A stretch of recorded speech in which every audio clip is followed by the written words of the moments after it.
సామెతలు 13వ అధ్యాయము. తండ్రి శిక్షించిన కుమారుడు జ్ఞానము గలవాడగును, అపహాసకుడు గద్దింపునకు లోబడడు. నోటి ఫలము చేత మనుషుడు మేలుననుభవించును, విశ్వాసఘాతకులు బలత్కారము చేత నశించుదురు. తన నోరు కాచుకొనువాడు తన్ను కాపాడుకొనును, ఊరకొనక మాటలాడువాడు తనకు నాశనం తెచ్చుకొనును. సోమరి ఆశపడును గాని వాని ప్రాణమునకేమీయూ దొరకదు. శ్రద్ధగల వారి ప్రాణము పుష్టిగా నుండును. నీతిమంతునికి కళ్ళమాట అసహ్యము, భక్తిహీనుడు నిందించుచు అవమానపరచును. యథార్థవర్తనునికి నీతియే రక్షకము.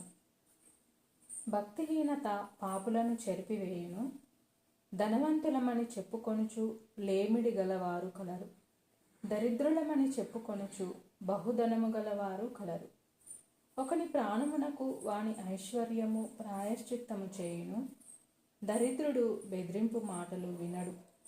నీతిమంతుల వెలుగు తేజరిల్లును, భక్తిహీనుల దీపము ఆరిపోవును. గర్వము వలన జగడమే పుట్టును, ఆలోచన వినువానికి జ్ఞానము కలుగును. మోసము చేత సంపాదించిన ధనము క్షీణించిపోవును, కష్టము చేసి కూర్చుకొనువాడు తన ఆస్తిని వృద్ధి చేసుకొను. కోరిక సఫలము కాకుండుట చేత హృదయము నొచ్చును, సిద్ధించిన మనోవాంఛ జీవవృక్షము. ఆజ్ఞను తిరస్కరించువాడు అందువలన శిక్ష నొందును, ఆజ్ఞ విషయమై భయభక్తులు గలవాడు లాభం పొందును. జ్ఞానుల ఉపదేశము జీవపు ఊట, అది మరణపాశములలో నుండి విడిపించును. సుబుద్ధి దయను సంపాదించును, విశ్వాసఘాతకుల మార్గము కష్టము. వివేకులందరూ తెలివి కలిగి పని జరుపుకొందురు, బుద్ధిహీనుడు మూర్ఖతను వెల్లడిపరచును. దుష్టుడైన దూత కీడునకు లోబడును, నమ్మకమైన రాయబారి ఔషధము వంటివాడు. శిక్షను ఉపేక్షించువానికి అవమాన దారిద్ర్యతలు ప్రాప్తించును, గద్దింపును లక్ష్యపెట్టువాడు ఘనత నొందును. ఆశ తీరుట ప్రాణమునకు తీపి, చెడుతనమును విడుచుట మూర్ఖులకు అసహ్యం.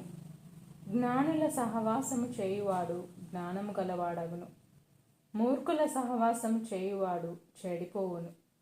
కీడు పాపులను తరుమును, నీతిమంతులకు మేలు ప్రతిఫలముగా వచ్చును.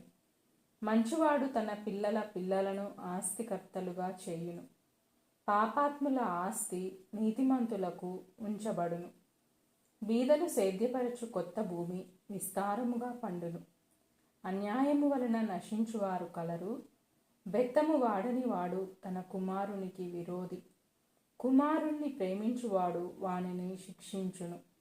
నీతిమంతుడు ఆకలి తీరా భోజనం చేయును, భక్తిహీనుల కడుపునకు లేమి కలుగును. ఆమేన్.